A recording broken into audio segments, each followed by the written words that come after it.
बिस्मिल्लाहिर्रहमानिर्रहीम। अस्सलामुअलैकुम dear second year class के स्टूडेंट आज के लेक्चर में हम लोग सॉल्यूशन फाइंड करेंगे model questions paper of mathematics का, जो कि फेडरल बोर्ड की वेबसाइट पे गिवन है। स्टूडेंट आपका जो 2025 का जो फेडरल बोर्ड का एनुअल पेपर होगा मैथमेटिक्स का, वो इस मॉडल क्वेश्चंस पेपर के मुताबिक आएगा। स्टूडेंट जो लास्ट लेक्चर्स था उसमें हमने इस मॉडल क्वेश्चंस पेपर का जो सेक्शन सी है उसका क्वेश्चन नंबर 3 अटेम्प्ट कर लिया था। तो आज हम सेक्शन सी के जो नेक्स्ट क्वेश्चंस हैं उनको सॉल्व करेंगे। स्टूडेंट आपसे गुजारिश की जाती है कि मेरे चैनल को सब्सक्राइब करें, बेल आइकन को क्लिक करें, वीडियो को लाइक करें, शेयर करें, कमेंट्स करें। Thank you very much. तो आइए देखते हैं कि सेक्शन सी का क्वेश्चन नंबर 4 क्या है। तो यहाँ पर मैंने आपके सामने सेक्शन सी का क्वेश्चन नंबर 4 का फर्स्ट पार्ट लिखा है। स्टूडेंट इससे पहले भी आपको मैंने बताया है कि अब जो चॉइस होगी वो हर क्वेश्चन के साथ होगी। जैसे क्वेश्चन नंबर 4 है सेक्शन सी का, तो इस क्वेश्चन नंबर 4 के अंदर आपके पास 2 पार्ट्स गिवन होंगे, दोनों में से कोई एक पार्ट आपने अटेम्प्ट करना होगा। तो यहाँ पर मैंने आपके सामने क्वेश्चन नंबर 4 का फर्स्ट पार्ट लिखा है। तो आइए देखते हैं कि क्वेश्चन नंबर 4 का फर्स्ट पार्ट क्या है। फर्स्ट पार्ट के 2 पार्ट्स हैं, पार्ट ए है और पार्ट बी है। और क्वेश्चन नंबर 4 के फर्स्ट पार्ट का जो पार्ट ए है वो आपके सामने है। A is 5 and 1, B is 3 and -5 and C is -3 and 7 are the vertices of a triangle ABC. Find equation of median of triangle ABC. और इसका पार्ट बी है, show that the median of the triangle ABC are concurrent. Student इस question के 2 parts हैं। First part में आपके पास 3 points given है और उन पॉइंट्स के कोऑर्डिनेट्स गिवन है, यानी पॉइंट ए गिवन है, पॉइंट बी गिवन है और पॉइंट सी गिवन है। और आपसे कह रहा है कि ये जो तीनों पॉइंट्स है ये किसी ट्राइंगल ABC के वर्टिसेस को शो करते हैं। और find equation of median of triangle ABC, और आपसे कह रहा है कि इस ट्राइंगल ABC के जो मीडियंस होंगे उनकी इक्वेशन फाइंड करनी है। तो लेट्स सपोज हम सबसे पहले यहाँ पे चेक करते हैं कि ABC किस चीज को शो करते हैं। तो यहाँ पर स्टूडेंट ABC जो है वर्टिसेस ऑफ ट्राइंगल को शो करते हैं। तो लेट्स सपोज मैं आपके सामने एक ट्राइंगल बनाता हूं और इसके फर्स्ट पार्ट को हम अटेम्प्ट करते हैं, पार्ट ए को। और इस ट्राइंगल के जो है इस वर्टेक्स को मैं ए कह देता हूं, लेट्स सपोज इस वर्टेक्स को मैं बी कह देता हूं, इस वर्टेक्स को मैं क्या कह देता हूं, सी कह देता हूं। वर्टेक्स ए के कोऑर्डिनेट्स हमारे पास गिवन है, वो क्या क्या है, 5 and 1 है। और वर्टेक्स बी के कोऑर्डिनेट्स हमारे पास क्या है, 3 and -5 है। और वर्टेक्स सी के कोऑर्डिनेट्स जो है वो क्या गिवन है, -3 and 7 है। अब आपसे कह रहा है कि find the equation of the median of this triangle ABC। तो अब हम यहाँ पर चेक करेंगे कि मीडियंस ऑफ ट्राइंगल ABC क्या होते हैं। तो median of triangles ABC find करने के लिए लेट्स सपोज सबसे पहले मैं मीडियन फाइंड करता हूं, मीडियन ऑफ साइड AB का। यानी किसी भी ट्राइंगल के अंदर टोटल 3 मीडियंस होते हैं, हर साइड का अपना मीडियन होता है। जैसे साइड AB है तो इसका हमने मीडियन फाइंड करना होगा, साइड BC का मीडियन फाइंड करना होगा और साइड AC का मीडियन फाइंड करना होगा। तो लेट्स सपोज मैं अगर साइड AB का मीडियन फाइंड करना चाहूं तो वो कैसे फाइंड किया जाएगा, यानी मीडियन ऑफ साइड AB अगर हम फाइंड करना चाहें तो ये कैसे फाइंड करेंगे, यहां पर ये देखना है। तो साइड AB का मीडियन फाइंड करने के लिए सबसे पहले हम साइड AB का मिड पॉइंट फाइंड करेंगे। यानी साइड AB का मिड पॉइंट कैसे फाइंड करेंगे, लेट्स सपोज साइड AB का जो मिड पॉइंट है वो उसको मैं D का नाम दे देता हूं। तो यानी let D is the mid point of side AB। D is the mid point of side A B, यानी जो ए बी है उसका मिड पॉइंट को हमने क्या लेट किया, डी लेट किया। अब स्टूडेंट अगर दो पॉइंट्स गिवन हो और दोनों का मिड पॉइंट फाइंड करना हो तो फिर मिड पॉइंट कैसे फाइंड किया जा सकता है। लेट्स सपोज अगर आपके पास दो पॉइंट्स है, एक पॉइंट है ए, सेकंड पॉइंट है बी। ए के कोऑर्डिनेट जो है वो x1 और y1 है, बी के coordinate let's suppose x2 y2 है। अगर मैं ए बी का मिड पॉइंट फाइंड करूं तो ये जो मिड पॉइंट होगा इसको लेट्स सपोज मैं p से रिप्रेजेंट करूंगा, तो देन जो p का x कोऑर्डिनेट होगा वो कैसे फाइंड किया जाएगा, a के x कोऑर्डिनेट को और b के x कोऑर्डिनेट को ऐड करेंगे यानी x1 प्लस x2 और फिर इन दोनों को ऐड करके डिवाइड करेंगे किसके साथ, 2 के साथ, तो that will be the x coordinate of the mid point P आ जाएगा। इसी तरीके से पॉइंट P का y कोऑर्डिनेट फाइंड करने के लिए A के y कोऑर्डिनेट को और B के y कोऑर्डिनेट को आपने ऐड करना है, ऐड करके इसको डिवाइड करना है किसके साथ, 2 के साथ, तो that will be the mid point of the that will be the y coordinate of the midpoint P। अब इसी तरीके से अब हमने जहां पर D का x कोऑर्डिनेट और y कोऑर्डिनेट फाइंड करना है तो इट मींस कि D का जो x कोऑर्डिनेट होगा उसके लिए हम A और B का x कोऑर्डिनेट को आपस में ऐड करेंगे। तो A का x कोऑर्डिनेट क्या है 5 है, B का x कोऑर्डिनेट क्या है 3 है और फिर इसको डिवाइड करेंगे 2 से, तो that will be the mid point of the point D आ जाएगा। इसी तरीके से D का y कोऑर्डिनेट फाइंड करने के लिए A का x y कोऑर्डिनेट 1 है और B का y कोऑर्डिनेट क्या है -5 है, तो 1 को -5 में ऐड करके डिवाइड करेंगे किससे, 2 से, तो ये आपके पास क्या आएगा, ये आ जाएगा 5 + 3 8 by 2 क्या होता है 4 होता है, 1 - 5 -4 by 2 क्या होगा -2 होगा, यानी 1 - 5 किसके इक्वल होता है -4 के इक्वल होता है और -4 को अगर 2 के साथ डिवाइड कर दें तो वो क्या आ जाएगा आपके पास 4 and -2 आ जाएगा। तो इसका मतलब है कि जो D का x कोऑर्डिनेट आ गया वो 4 आ गया, y कोऑर्डिनेट आ गया वो क्या आ गया -2 आ गया। अब हमने स्टूडेंट के median of A B find करना है, तो मीडियन ऑफ ए बी कैसे फाइंड किया जाएगा वो आपने चेक करना है। तो उसके लिए सबसे पहले median of A B find करने के लिए आपने ए बी का मिड पॉइंट लेना था, तो हमारे पास ए बी का मिड पॉइंट आ गया डी। अब इस डी को अगर हम ज्वाइन करें किसके साथ, सी के साथ, तो C D will be the median of A B हो जाएगा, यानी मीडियन ऑफ ए बी किसके इक्वल होगा, वो इक्वल होगा सी डी के इक्वल होगा। अब हमने इस सी डी के लिए इक्वेशन फाइंड करनी है, तो अब आपने सी डी की इक्वेशन कैसे फाइंड करनी है, जैसे आपने अपनी बुक में पढ़ा हुआ है कि अगर दो पॉइंट्स गिवन हो तो फिर इक्वेशन ऑफ लाइन कैसे फाइंड की जाती है, पहले ये चेक करें। लेट्स सपोज मेरे पास एक पॉइंट है x1 y1 और सेकंड पॉइंट B है x2 y2 और मुझे इस लाइन यानी A से B तक जो लाइन होगी इसकी इक्वेशन फाइंड करनी हो तो इसके लिए हम यूज करेंगे 2 point form of equation of line, यानी 2 पॉइंट्स गिवन हो तो उसके लिए इक्वेशन ऑफ लाइन कैसे फाइंड की जाएगी, उसका फार्मूला क्या होगा, वो ये है कि 2 पॉइंट फॉर्म क्या होता है, y minus y1 is equal to y2 minus y1 divided by x2 minus x1 into x minus x1 के इक्वल होता है।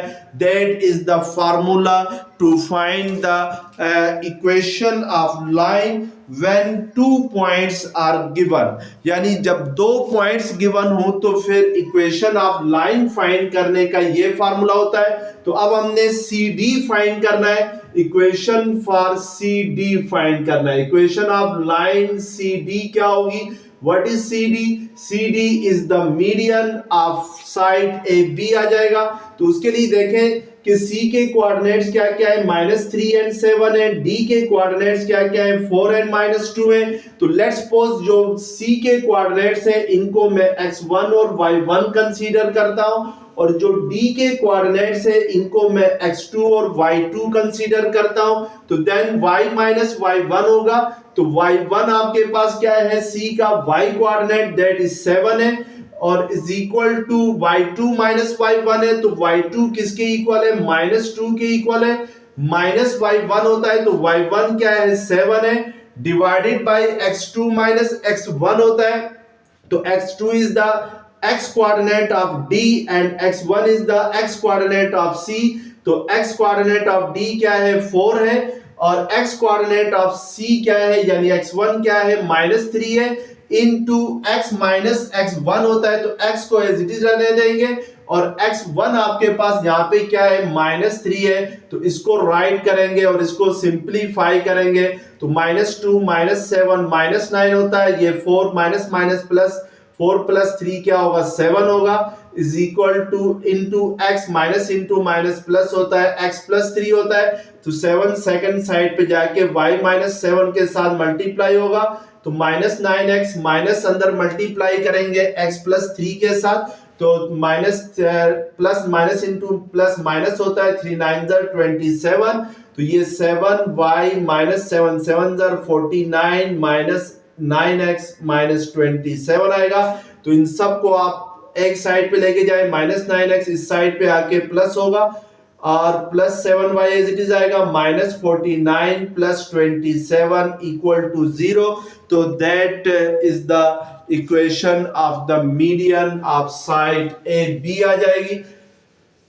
यानी इसको मजीद सिंप्लीफाई करें तो 9x प्लस 7y -49 प्लस 27 करते हैं तो 9 माइनस 7 2 आता है, 4 माइनस 2 2। तो इसका मतलब है कि this is the median of side A B आ जाएगा। अब आपने स्टूडेंट क्या करना है, median of side B C find करना है। Median of side B C find करने के लिए पहले हमें बी सी का मिड पॉइंट फाइंड करना होगा। लेट्स सपोज अगर बी सी के मिड पॉइंट को मैं ए बी सी डी ई का नाम दे दूं, let E D is the mid point of side B C होगा, तो फिर इसके मिड पॉइंट्स के कोऑर्डिनेट्स हमने फाइंड करने होंगे।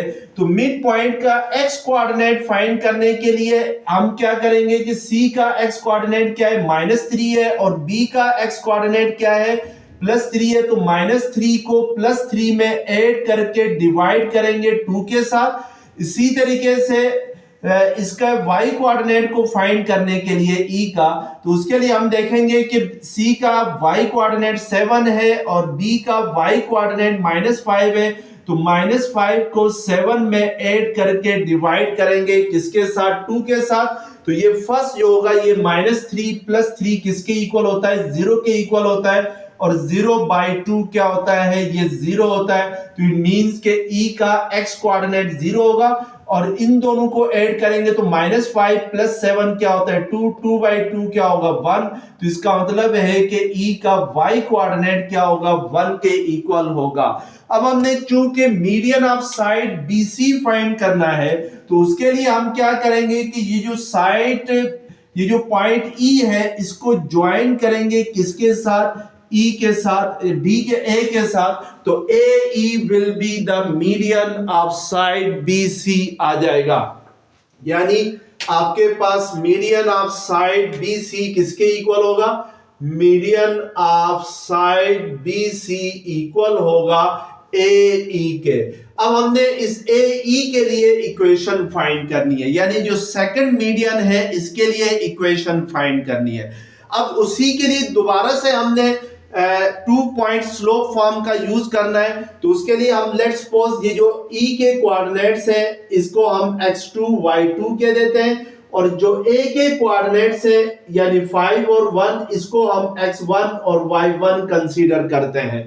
तो यहाँ पर 2 point form of equation of line क्या होती है, y माइनस वाई वन होती है, तो y माइनस वाई वन आपके पास क्या है, 1 है, यानी a का y coordinate is equal to y2 minus y one होता है, तो y2 x 0 है, सॉरी 1 है, और y1 क्या है, 1 है, तो y2 minus y one 1 minus 1 हो जाएगा, divided by x2 minus x1 होता है, तो x2 0 है और x1 5 है, तो 0 minus 5 into y minus y x minus x1 होता है, तो x आपके पास एज इट इज आएगा, x1 क्या है, 5 है, यानी ये 2 पॉइंट स्लोप फॉर्म को हमने अभी यूज किया। अभी आप लोगों को बताया था कि 2 point form of equation of line क्या होती है, तो उसको हमने यहाँ पे यूज किया। तो इसको अगर हम सिंप्लीफाई करेंगे तो y minus one is equal to क्या आ जाएगा, y माइनस वन, ये 1 माइनस 1 0 होता है, तो नीचे बेशक जो भी आ जाए तो ये सारा 0 से मल्टीप्लाई होके ये क्या आ जाएगा, 0। तो इसका मतलब है कि जो इक्वेशन ऑफ मीडियन BC जो है वो किसके इक्वल आएगा, वो y माइनस वन के इक्वल आ जाएगा। अब हम स्टूडेंट थर्ड जो मीडियन है उसके लिए इक्वेशन फाइंड करेंगे। तो थर्ड मीडियन की इक्वेशन फाइंड करने के लिए हमने क्या करना है, मैं इस equation of median of first median आपके पास ये आ गया, इसको आप नोट रखें, सेकंड मीडियन ये आ गया। अब थर्ड मीडियन फाइंड करना है, और थर्ड मीडियन किस साइड का आएगा, थर्ड मीडियन जो है वो आएगा साइड AC का। तो AC का पहले हम मिड पॉइंट करते हैं, let's suppose F is the mid point of side AC। अब F अगर मिड पॉइंट है तो किसका है, साइड AC का है, तो F का जो x कोऑर्डिनेट होगा वो कैसे फाइंड किया जाएगा, A का x कोऑर्डिनेट को ऐड करेंगे C के x कोऑर्डिनेट के साथ, तो ये 5 माइनस 3 है, तो 5 माइनस 3 क्या होता है, 2, 2 बाई 2 क्या होता है, 1, तो इट मींस के F का x कोऑर्डिनेट 1 होगा। इसी तरीके से y कोऑर्डिनेट फाइंड करने के लिए A का x कोऑर्डिनेट 1 है, C का y कोऑर्डिनेट 7 है, तो A का y कोऑर्डिनेट और C का y कोऑर्डिनेट ऐड करेंगे तो 1 प्लस 7 बाई 2 होगा, तो दैट विल बी 8 बाई 2, तो दिस इज 4 हो जाएगा। तो इसका मतलब है कि F जो होगा वो F का y कोऑर्डिनेट 4 होगा। अब हम median of side AC find करेंगे, यानी मीडियन ऑफ साइड AC किसके इक्वल होगा, median of side AC equal होगा, उसके लिए हमें इस F को किसके साथ ज्वाइन करना होगा, B के साथ ज्वाइन करना होगा, यानी इसको B के साथ मिलाएंगे तो फिर BF will be the median of side AC होगा। अब हम BF के लिए इक्वेशन फाइंड करेंगे, तो उसके लिए आपने जो F के कोऑर्डिनेट्स हैं इनको लेट करना है x2 और y2, और जो B के कोऑर्डिनेट्स हैं इनको हम फर्ज कर लेते हैं x1 y1, तो हम 2 पॉइंट स्लोप फॉर्म यूज करेंगे, तो y माइनस वाई 1 होता है, तो y1 आपके पास क्या है, -5 है, is equal to y2 minus y 1 होता है, तो y2 4 है, माइनस y1 -5 है, divided by x2 minus x1 होता है, तो 1 माइनस 3 होगा, इंटू x माइनस x1 होता है, तो x1 आपके पास क्या है, 3 है। तो अब इसको करें सिंप्लीफाई, तो आपके पास मीडियन ऑफ साइड AC आ जाएगा। तो उसके लिए देखें, ये y प्लस 5 होगा, माइनस इंटू माइनस क्या होता है, प्लस, ये minus minus plus 4 plus 5 9 divided by 1 minus 3 किसके इक्वल होता है, -2 के इक्वल होता है, इंटू x माइनस 3 आ जाएगा, -2 सेकंड साइड पे जाके y प्लस 5 के साथ मल्टीप्लाई होगा, और 9 इंटू x माइनस 3, तो -2y minus minus minus plus minus 2 5 10 9x minus 3 9 27।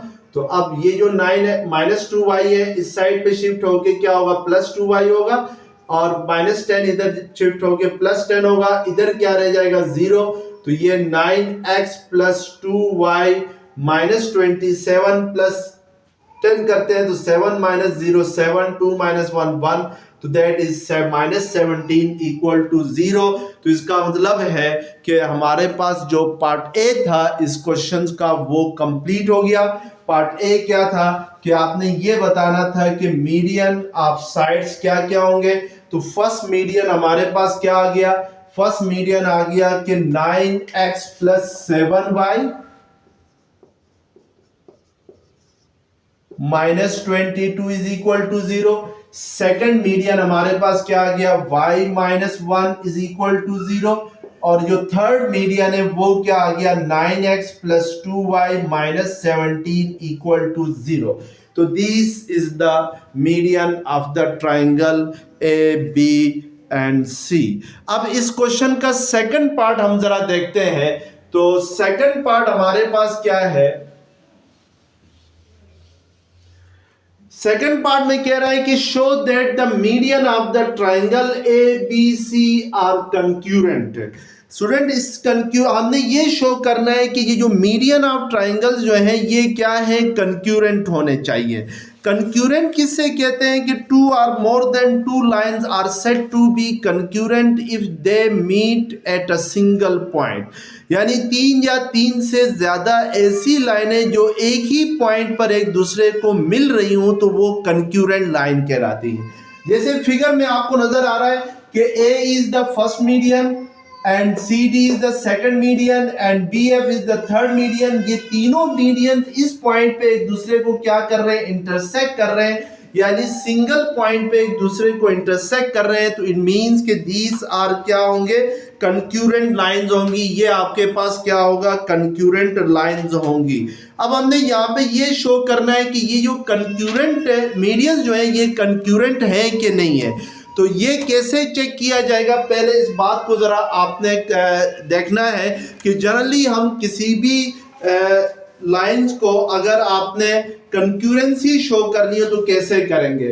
कि लेट्स सपोज मेरे पास तीन लाइनें हैं, मैं फर्ज करता हूं a1x plus b1y plus c1 is equal to 0, a2x plus b2y plus c2 is equal to 0, a3x plus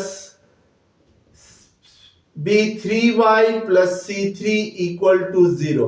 अगर हमने इन तीनों लाइंस को कंक्यूरेंट शो करना हो तो कंक्यूरेंट शो करने की कंडीशन क्या है कि मैं कह सकता हूं कि इसको लेट्स सपोज लाइन 1 का नाम देते हैं, इसको लाइन 2 का नाम देते हैं, इसको लाइन 3 का नाम देते हैं। तो यहां पर कंडीशन ऑफ कंक्यूरेंसी क्या होगी, यानी ये तीनों लाइंस एक दूसरे को एक ही पॉइंट पे कब इंटरसेक्ट करेंगे, उसके लिए क्या कंडीशन होगी ये हमने चेक करना है। तो कंडीशन ऑफ कंक्यूरेंसी ये है कि इन तीनों लाइंस को मैं इस तरीके से डिटरमिनेंट ले लूं कि इस डिटरमिनेंट की फर्स्ट रो में जो कोफिशिएंट ऑफ फर्स्ट लाइन है उसको लिखूं। तो यहाँ पे देखें x का कोफिशिएंट क्या है, a1 है, फर्स्ट लाइन में y का कोफिशिएंट क्या है, b1 है, और कांस्टेंट टर्म क्या है, c1 है। इसी तरीके से सेकंड लाइन में x का कोफिशिएंट a2 है, y का कोफिशिएंट क्या है, b2 है, और कांस्टेंट टर्म क्या है, c2 है। इसी तरीके से थर्ड लाइन में x का कोफिशिएंट a3 है, y का कोफिशिएंट b3 है और कांस्टेंट टर्म c3 है। अगर इनका डिटरमिनेंट 0 के इक्वल आ रहा हो तो फिर ये तीनों लाइंस एक दूसरे के कंक्यूरेंट होंगी, और अगर डिटरमिनेंट 0 के इक्वल नहीं आता है तो फिर ये कंक्यूरेंट लाइन नहीं कहलाएंगी। अब हमने इन तीनों लाइन को कंक्यूरेंट शो करना है। फर्स्ट लाइन हमारे पास है 9x plus 7y minus 22 is equal to 0। Second line है y minus 1 is equal to 0। Third line है 9x plus 2y minus 17 equal to 0। These are the three medians of the triangle ABC and we have to show these medians are concurrent। इस कंक्यूरेंसी को check करने के लिए हम क्या करेंगे, determinant लेंगे, यानी इस क्वेश्चन का जो सेकंड पार्ट है वो आपके सामने यहाँ पे सॉल्व किया जा रहा है। तो डिटरमिनेंट किसका लेंगे, फर्स्ट रो में हम लोग क्या लिखेंगे, जो फर्स्ट मीडियन है उसके कोफिशिएंट लिखेंगे। तो फर्स्ट मीडियन आपके पास क्या है, 9, इसमें x का कोफिशिएंट 9 है, y का कोफिशिएंट 7 है और कांस्टेंट टर्म -22 है। इसी तरीके से सेकंड रो में हम कौन सी लाइन के कोफिशिएंट लिखेंगे, सेकंड लाइन के, यानी जहां पे सेकंड मीडियन आएगा। अब ये जो है ये आपके पास y माइनस 1 इक्वल टू 0 है। तो इट मींस के इधर देखें x वाली टर्म नहीं लिखी हुई है। अगर x वाली टर्म ना लिखी हुई है तो इसका मतलब है x का कोफिशिएंट यहां पर क्या है, 0 है। तो इसका मतलब है कि हम जो सेकंड रो है उसमें x का कोफिशिएंट 0 होगा, y का कोफिशिएंट अगर कुछ भी ना हो तो क्या होता है, 1 होता है। तो इट मींस कि दैट इज 1 और कांस्टेंट टर्म क्या है, -1 है। इसी तरीके से थर्ड मीडियन में x का कोफिशिएंट 9 है, y का कोफिशिएंट 2 है और कांस्टेंट टर्म -17 है। अब हम इस मैट्रिक्स का डिटरमिनेंट लेंगे। अगर इसका डिटरमिनेंट 0 के इक्वल आता है तो फिर ये मीडियंस जो है वो कंक्यूरेंट होंगे। अगर डिटरमिनेंट 0 के इक्वल नहीं आता है तो फिर मीडियंस आर नॉन कंक्यूरेंट। तो इसको मैं जरा एक्सपेंड करता हूं फ्रॉम कॉलम 1। एक्सपेंडिंग यानी आप किसी भी रो या कॉलम से एक्सपेंड कर सकते हैं। तो अगर हम एक्सपेंड करें फ्रॉम रो 1 तो रो 1 की फर्स्ट एंट्री आपके पास क्या है, 9 है। और हम जिस रो में 9 है उस और जिस कॉलम में ये वाला 9 है तो इसको आपने डिलीट कर देना है, यानी फर्स्ट कॉलम को फर्स्ट रो को डिलीट करना है। 1 इंटू -17 -17 -1 इंटू -1 इंटू 2 -2 होगा तो ये +2 हो जाएगा। इसी तरीके से सेकंड एंट्री है 7। 7 किस कॉलम में, सेकंड कॉलम में फर्स्ट रो में, तो इसको डिलीट करना है। 0 को -17 के साथ मल्टीप्लाई करेंगे 0, ये माइनस माइनस +9 होगा, यानी -1 को 9 के साथ मल्टीप्लाई करेंगे। लास्ट एंट्री है 22 -22 है तो -22 थर्ड कॉलम में फर्स्ट रो में, तो इसको डिलीट करेंगे। 0 इंटू 2 0 -9 आ जाएगा, यानी 0 -9 आएगा। तो इसको हम जरा सिंप्लीफाई करके चेक करते हैं।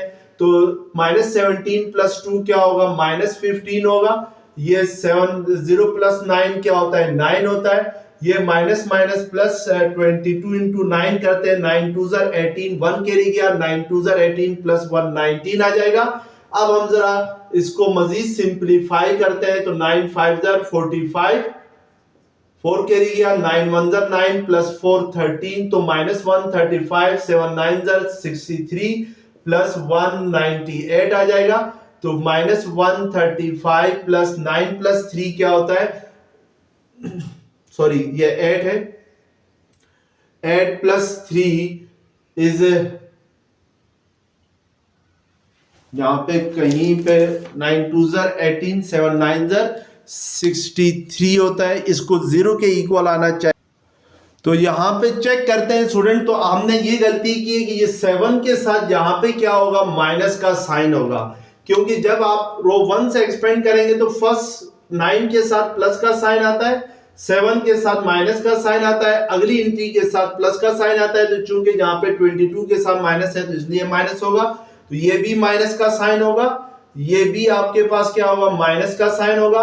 अब -135 -63 करेंगे तो 5 + 3 8, 3 + 6 9, 1 -198 + 198 0 होगा। तो दिस एम्प्लाइज दैट के मीडियन DC, ये DC है और ये क्या है, AE एंड BF आर कंक्यूरेंट, यानी ये तीनों मीडियंस क्या है, कंक्यूरेंट है। क्यों कंक्यूरेंट है, क्योंकि ये एक ही पॉइंट पर एक दूसरे को क्या करते हैं, मीट करते हैं। तो दिस इज द, अब क्वेश्चन नंबर 4 का सेकंड क्वेश्चन आपके सामने मैंने यहां पे लिखा हुआ है। तो आइए देखते हैं कि सेकंड क्वेश्चन नंबर 4 का सेकंड पार्ट क्या है।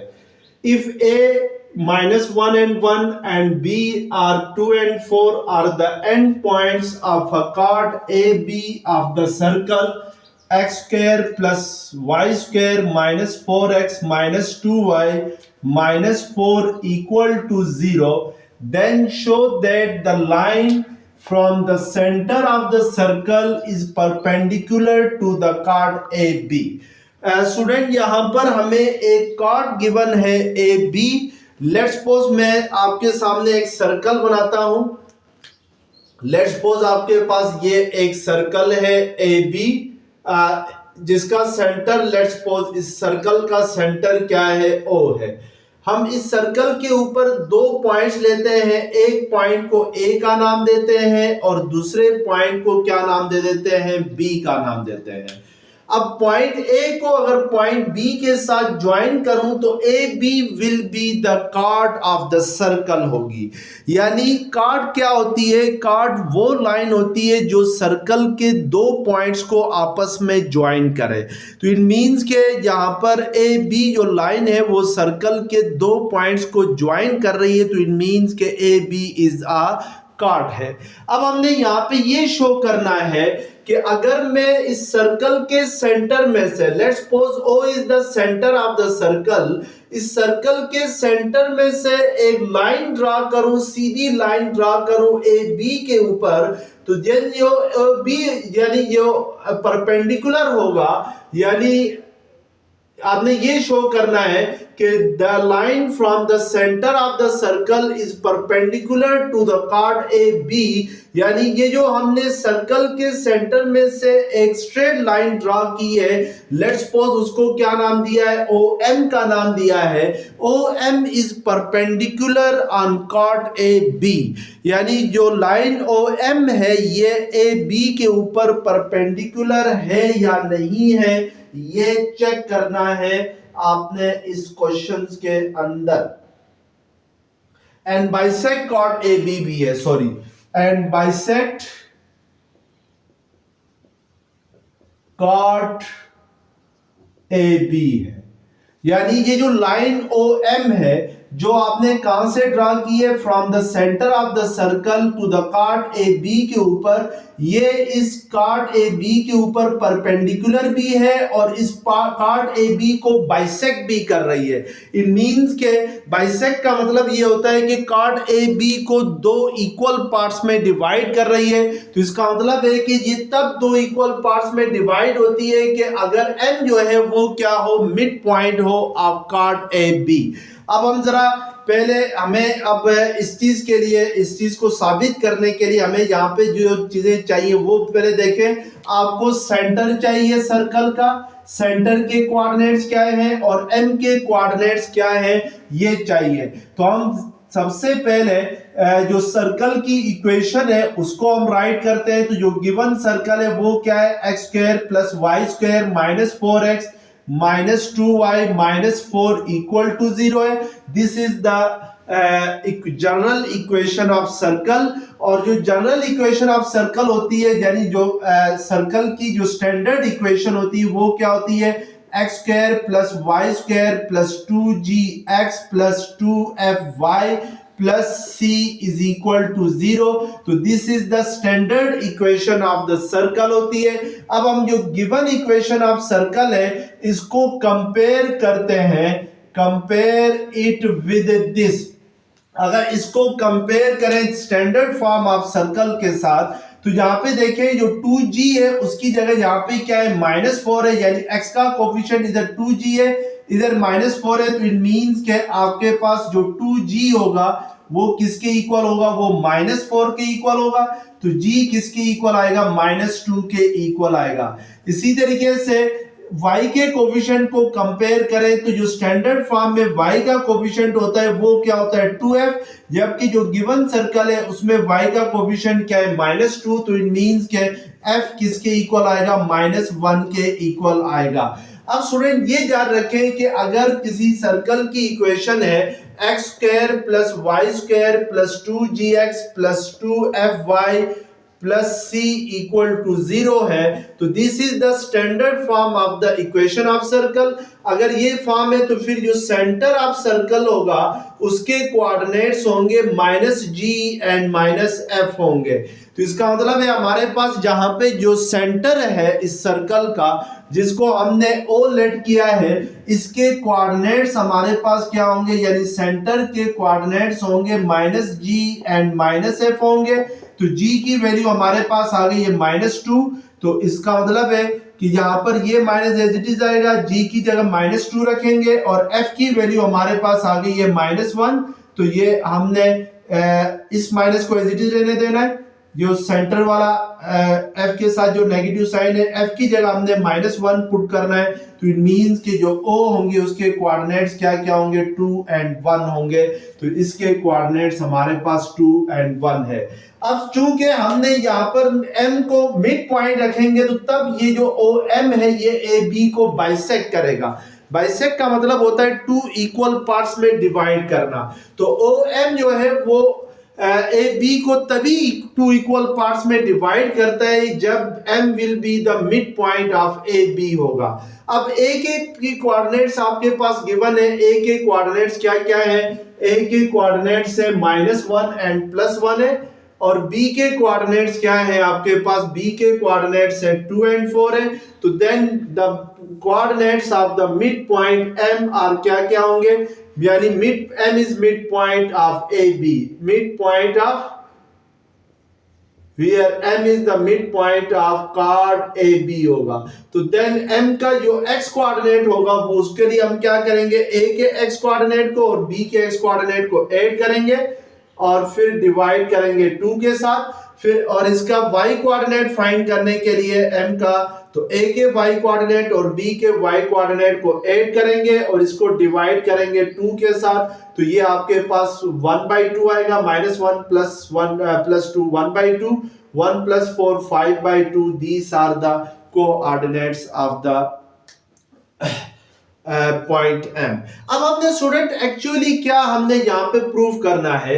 हमने ये शो करना है कि जो लाइन आपने ड्रा की है from the centre of the circle to the chord A B, उसको क्या होना चाहिए? उसको परपेंडिकुलर होना चाहिए। और हमें पता है कि दो लाइनें तब परपेंडिकुलर होती है जब दोनों की स्लोप का प्रोडक्ट -1 आता है। यानी लेट्स सपोज अगर मेरे पास एक लाइन है L1 और सेकंड लाइन है L2, और L1 की जो स्लोप है वो लेट्स सपोज M1 है और L2 की जो स्लोप है वो M2 है। अगर L2 और L1 एक दूसरे के ऊपर परपेंडिकुलर है तो फिर इन दोनों की स्लोप का प्रोडक्ट ले लूं, यानी M1 को मल्टीप्लाई करूं M2 के साथ, तो ये क्या आना चाहिए? -1 आना चाहिए। Where M1 is the slope of line L1 and M2 is the slope of line L2. This is the condition for perpendicular. अब स्टूडेंट हमने यहाँ पर OM की स्लोप फाइंड करनी है, यानी स्लोप ऑफ OM और स्लोप ऑफ AB फाइंड करनी है, और फिर चेक करना है क्या दोनों की स्लोप का प्रोडक्ट -1 आता है। अगर दोनों की स्लोप का प्रोडक्ट -1 आता है तो फिर हम ये कह सकते हैं कि दीज आर परपेंडिकुलर। तो पहले हम जरा स्लोप AB फाइंड करते हैं। स्लोप ऑफ AB को लेट्स सपोज मैं M1 के साथ रिप्रेजेंट करता हूं, और आपको मालूम है कि जब भी दो पॉइंट्स गिवन हो तो उनकी स्लोप कैसे फाइंड की जाती है। लेट्स सपोज अगर आपके पास एक पॉइंट है A जिसके कोऑर्डिनेट्स हैं x1 और y1, और दूसरा पॉइंट है B जिसके कोऑर्डिनेट्स है x2 y2, तो देन स्लोप ऑफ AB किसके इक्वल होता है? y2 - y1 divided by x2 - x1 होता है। तो अब हमें यहाँ पर दोनों पॉइंट्स के कोऑर्डिनेट्स गिवन है, तो आपके पास A के कोऑर्डिनेट्स है -1 एंड 1, B के कोऑर्डिनेट्स है 2 एंड 4। तो इन दोनों की आपने स्लोप फाइंड करनी है ऑफ कार्ड AB, तो ये 4 - 1, यानी AB का y कोऑर्डिनेट 4 है, A का y कोऑर्डिनेट 1 है, तो y2 - y1 की जगह क्या आएगा? 4 - 1 डिवाइडेड बाय 2 माइनस, और A का x कोऑर्डिनेट -1 है, तो ये 4 - 1 3 डिवाइडेड बाय -2 + 1 3, तो दैट विल बी 1 आ जाएगा। अब मैं जरा स्लोप ऑफ OM फाइंड करता हूं, यानी इस लाइन की स्लोप फाइंड करते हैं। स्लोप ऑफ OM को लेट्स सपोज M2 के साथ रिप्रेजेंट करते हैं। तो O के कोऑर्डिनेट्स आपके पास 2 एंड 1 है, और M के कोऑर्डिनेट्स अभी आपने फाइंड किए -1/2 और 5/2 है। तो इसका लेट्स सपोज O के कोऑर्डिनेट्स को मैं x1 y1 कहूं और M के कोऑर्डिनेट्स को मैं x2 y2 कहूं, तो देन स्लोप ऑफ OM किसके इक्वल होगा? 5/2, यानी y2 की जगह आपके पास M का y कोऑर्डिनेट 5/2 है, -1 डिवाइडेड बाय 1/2 -2 आ जाएगा। इसको सिंपलीफाई करेंगे तो ये 3/2 आएगा, 5 - 2, और नीचे 1 -4 करते हैं तो -3/2 आएगा, तो ये दोनों कैंसल, तो 3/-3 रह जाएगा, दैट विल बी -1 आएगा। तो अब हमें नजर आ रहा है कि स्लोप ऑफ ए बी किसके इक्वल आ गया, वो 1 के इक्वल आ गया, और स्लोप ऑफ ओ एम किसके इक्वल आ गया, वो -1 के इक्वल आ गया। तो इट मींस कि हम कह सकते हैं कि as slope of A B and slope of O M is product of slope of AB and slope of OM is equal to -1, क्योंकि AB की स्लोप 1 आ गई है और इसकी स्लोप क्या आ गई है, -1 आ गई है। दोनों का प्रोडक्ट किसके इक्वल आता है, -1 आता है। तो दिस एम्प्लाइज दैट के O M is perpendicular on A B आ जाएगा, यानी ओ एम जो होगा वो ए बी के ऊपर क्या होगा, परपेंडिकुलर होगा। अब क्वेश्चन नंबर 4 का जो सेकंड क्वेश्चन है उसका पार्ट बी आपके सामने लिखा हुआ है। Coordinates of end point of two chords are P and Q and R and S. Show that the two chords are equidistant from the center of the circle. X square plus Y square is equal to 4 है। Student आपके पास जहां पर दो cards given है और उन दोनों cards के जो एंड पॉइंट्स हैं उनके कोऑर्डिनेट्स गिवन है। अब आपको कह रहा है कि ये शो करें कि ये जो दोनों कार्ड्स हैं ये इस सर्कल यानी सर्कल की इक्वेशन क्या गिवन है, x square plus y square is equal to 4 है, यानी इस सर्कल के सेंटर से इन दोनों कार्ड्स का जो डिस्टेंस है वो इक्वल है।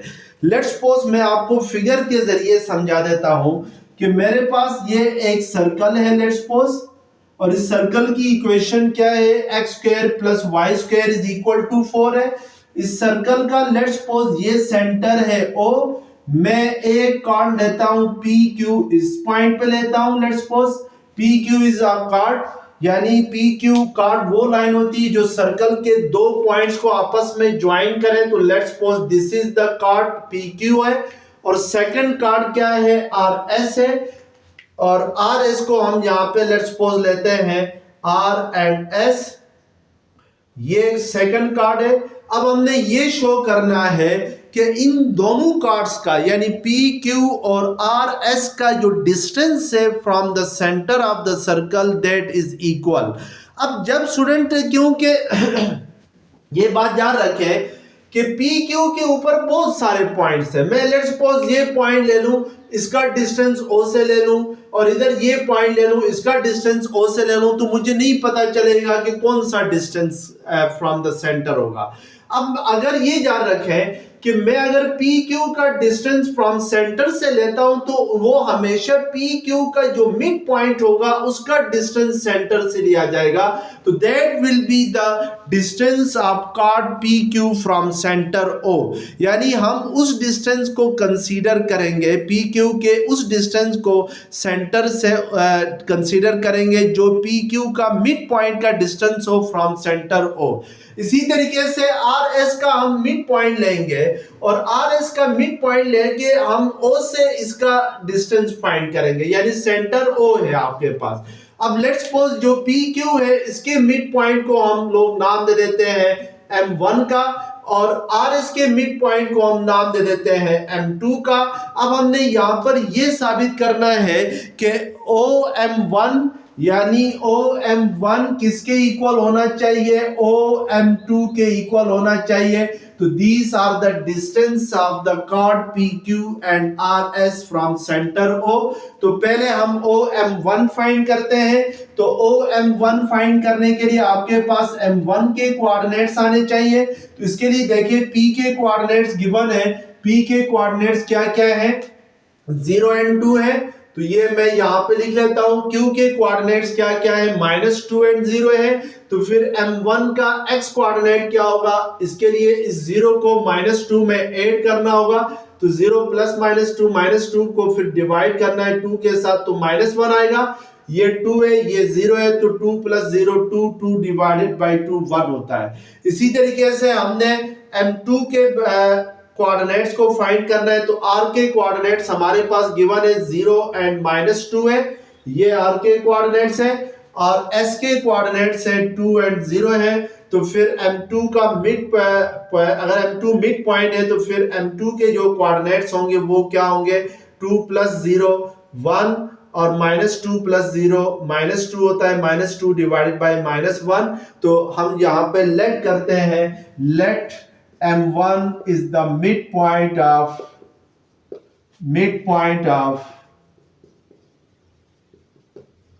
Cot PQ। सो M1 के जो पॉइंट होंगे वो M1 के कोऑर्डिनेट्स होंगे -1 एंड 1, एंड लेट करेंगे M2 is the mid point of कॉट RS। तो सो इसके जो मिड पॉइंट के कोऑर्डिनेट्स होंगे वो हमारे पास क्या आ गए, 1 एंड -1 आ गए। अब हम डिस्टेंस फार्मूले के जरिए पहले OM1 फाइंड करते हैं। तो OM1 किसके इक्वल होगा, डिस्टेंस फार्मूला क्या होता है कि अगर आपके पास दो पॉइंट्स गिवन हो x1 और y1 है, और second point let's suppose x2 y2 है, तो फिर इन दोनों के दरमियान जो डिस्टेंस होता है वो होता है अंडर रूट इक्वल होता है x2 minus x1 whole square plus y2 minus y1 whole square आता है। तो इसका मतलब है कि OM1 हमने फाइंड करना है, तो O के कोऑर्डिनेट्स क्या क्या होंगे हमने ये चेक करना है। तो अब O के कोऑर्डिनेट्स हमारे पास नहीं है, तो उसके लिए देखें जो सर्कल की इक्वेशन है वो क्या है, वो आपके पास है x² plus y² is equal to 4 है। तो जो इक्वेशन ऑफ सर्कल की स्टैंडर्ड फॉर्म है वो किसके इक्वल होती है, यानी इक्वेशन ऑफ सर्कल किसके इक्वल होती है, वो इक्वल होती है x minus h whole square plus y minus k whole square is equal to r square के इक्वल होती है। वेयर जो h एंड k होते हैं वो क्या होते हैं, वो सेंटर ऑफ द सर्कल होते हैं। Where h k is centre of circle होगा। अगर याद रखें h और k जीरो होंगे तो फिर इक्वेशन ऑफ सर्कल होगी x minus 0 plus y minus 0 whole square is equal to r square होगी। तो ये x square plus y square is equal to क्या आ जाएगा, r स्क्वायर आएगा। अगर किसको इक्वेशन ऑफ सर्कल इस फॉर्म में लिखी हुई है तो फिर उसका सेंटर क्या होता है, हमेशा सेंटर में h कोऑर्डिनेट भी 0 होता है, यानी जो सेंटर होता है वो origin of x y plane के ऊपर होता है, यानी जिसमें x कोऑर्डिनेट भी 0 होता है, y कोऑर्डिनेट भी 0 होता है। तो अब आपके पास ये जो इक्वेशन है x square plus y square is equal to 4, इसको अगर हम कंपेयर करें इसके साथ x square plus y square is equal to r square के साथ, तो इसका मतलब है जो सेंटर है उसके कोऑर्डिनेट्स क्या है, 0 0 है। अब हमने यहाँ पर क्या फाइंड करना है, हमने डिस्टेंस फार्मूले के जरिए OM1 फाइंड करना है। तो x2 माइनस x1 होता है, तो x2 आपके पास लेट्स सपोज -1 है, x1 क्या है आपके पास 0 है, तो ये -1 minus 0 whole square plus y2 minus y1 होता है, तो 1 माइनस 0 होल स्क्वायर आएगा, तो that will B -1 minus 0 minus 1 का स्क्वायर 1 1 प्लस 1 क्या होगा 2 होगा, तो दैट विल बी √2 आ जाएगा। इसी तरीके से मुझे अब फाइंड करना है डिस्टेंस ऑफ OM2, यानी ये वाला डिस्टेंस फाइंड करना है। तो OM2 के लिए M2 के कोऑर्डिनेट्स आपके पास गिवन है 1 माइनस 0 x कोऑर्डिनेट है whole square plus y coordinate -1 और O का y कोऑर्डिनेट 0 है, तो ये भी आपके पास √2 ही आएगा। तो हम कह सकते हैं as OM1 is equal to OM2, यानी जो डिस्टेंस है ऑफ कॉट PQ and from centre and cot RS from center is equal। so हम कह सकते हैं कि हमने प्रूव कर लिया कि जो कॉट PQ है और जो कॉट RS है वो सेंटर ऑफ द सर्कल से इक्वी डिस्टेंस पर है। तो यानी हम आखिर में ये भी लिख सकते हैं कि OM1 इक्वल टू OM2 किस चीज को शो करता है, दिस शो दैट या दिस एम्प्लाइज दैट कि distance of PQ and RS from center of circle